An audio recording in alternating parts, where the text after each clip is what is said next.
कर्म का खाता संतान के रूप में कौन आता है। मनुष्य का जीवन एक चक्र की तरह है जहाँ जन्म और मृत्यु केवल एक पड़ाव है।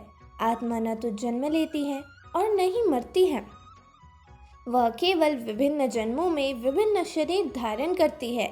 हमारे इस जीवन के संबंध माता पिता, भाई बहन, संतान, मित्र, शत्रु और आदि सब हमारे पूर्व जन्मों के कर्मों के आधार पर निर्धारित होते हैं।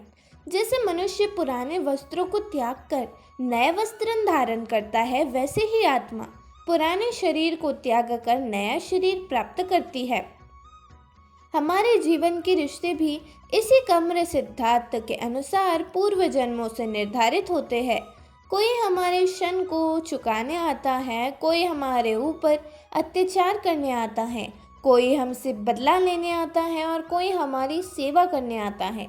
कर्म और जन्मों का गहरा संबंध शास्त्रों के अनुसार कर्म 3 प्रकार के होते हैं। पहला संचित कर्म, यह हमारे पिछले जन्मों के संचित कर्मों का संग्रह होता है। दूसरा प्रारब्ध कर्म, ये वे कर्म हैं जिनका फल हमें इस जन्म में भोगना है। तीसरा क्रियामान कर्म, ये वे कर्म हैं जिन्हें हम इस जीवन में कर रहे हैं और जो भविष्य के जन्मों को प्रभावित करेगा।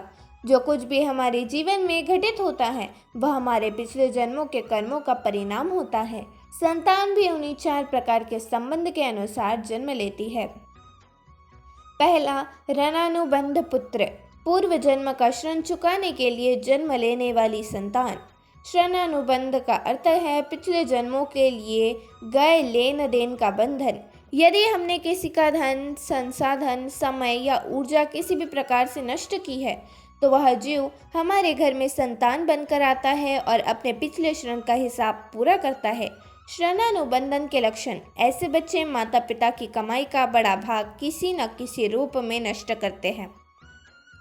उनका स्वास्थ्य खराब रहता है जिससे माता पिता को आर्थिक और मानसिक कष्ट सहना पड़ता है। माता पिता लाख प्रयास करे फिर भी संतान का जीवन संघर्षों से भरा रहता है। कई बार संतान का स्वभाव ऐसा होता है कि वह माता पिता का अनादर करते हैं। शास्त्रों में प्रमाण महाभारत है।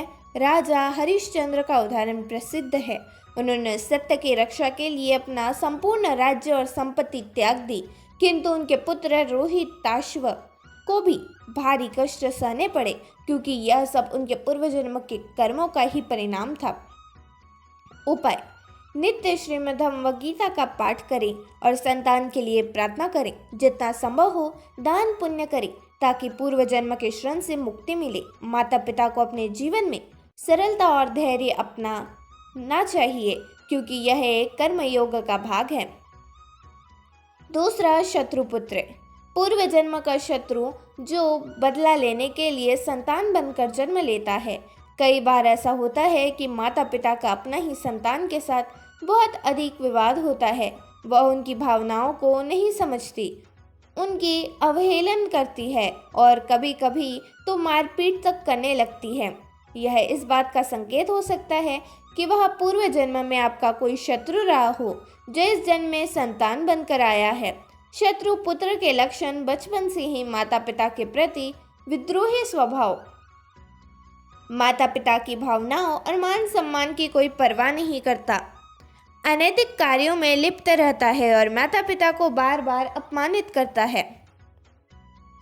माता पिता से लड़ाई झगड़े और मनमुटाव बना रहता है। शास्त्रों में प्रणाम रावण और विभीषण का उदाहरण उनका स्पष्ट प्रमाण है। रावण का स्वभाव अधर्म की ओर झुका हुआ था जबकि विभीषण धर्म के मार्ग पर था। इस कारण दोनों के बीच संघर्ष रहा। उपाय, माता पिता को सहनशीलता और धैर्य रखना चाहिए। संतान की आध्यात्मिकता शिक्षा पर ध्यान देना चाहिए। नियमित रूप से भगवान की आराधना करनी चाहिए। और संतान की शांति के लिए महामृत्युंजय मंत्र का जाप करना चाहिए। तीसरा उदासीन पुत्र, माता पिता के प्रति त्रस्त रहने वाली संतान। कुछ संतानें न तो माता पिता से प्रेम करती हैं न उनसे घृणा करती हैं। वे पूरी तरह से तटस्थ रहती है और अपने माता पिता की किसी भी बात की चिंता नहीं करती। उदासीन पुत्र के लक्षण: माता पिता के सुख दुख से कोई सरोकार नहीं होता। बचपन में माता पिता के साथ अच्छा व्यवहार करते हैं, लेकिन बड़े होकर अलग हो जाते हैं। माता पिता की वृद्धावस्था में उनकी देखभाल नहीं करते। शास्त्रों में प्रमाण: कई राजाओं के पुत्रों का इतिहास देख सकते हैं जो अपने राज्य और माता पिता को छोड़कर साधु बन गए। वे मोह माया से मुक्त होकर संन्यास का मार्ग चुनते हैं, जिससे माता पिता अकेले रह जाते हैं और वे उनकी देखभाल नहीं करते। उपाय: माता पिता को संतान से अधिक अपेक्षा नहीं रखनी चाहिए कि हमें आगे जाके दुख हो। स्वयं को आत्मनिर्भर बनाना चाहिए। भगवान पर भरोसा रखते हुए भक्ति के मार्ग पर चलना चाहिए और किसी के ऊपर निर्भर नहीं रहना चाहिए। चौथा, सेवक पुत्र। माता पिता की सेवा करने वाली संतान: यदि कोई संतान पिछले जन्म में माता पिता की सेवा कर चुकी है तो वह इस जन्म में पुनः उनकी सेवा करने के लिए आती है। सेवक पुत्र के लक्षण: माता पिता की हर प्रकार से सेवा करता है, उनकी आवश्यकताओं का ध्यान रखता है, उनकी ज़रूरी चीज़ों को उन्हें देता है और जीवन भर उनके साथ खड़ा रहता है, चाहे उनकी वृद्धावस्था हो या कोई भी अवस्था। उनके सम्मान और प्रतिष्ठा को बनाए रखता है।